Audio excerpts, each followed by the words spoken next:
সাইডের অবস্থা দেখেন কি অবস্থা। আপনাদের বাইরে নাকি দেখা গেছে রাত 9টা বাজে এরকম উত্তাল ছিল, প্রচুর ঠান্ডা, কিন্তু আমি অনেক হাসছি তো ওই জন্য ঠান্ডা অনুভব করতেছি না। ওকে, ও সামনের দিকে যাই। মিস করছি না, একটু করতে পারছি। প্রচুর এরকম ঢেউ আসতেছে উপর দিয়ে। দেখেন অবস্থা, মানুষ পড়লে বাঁচার আশঙ্কা নাই, মানে ঢেউর ভিতরেই থাকতে হবে।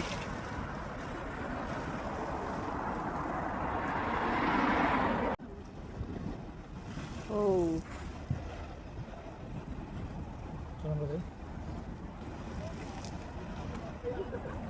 কি অবস্থা।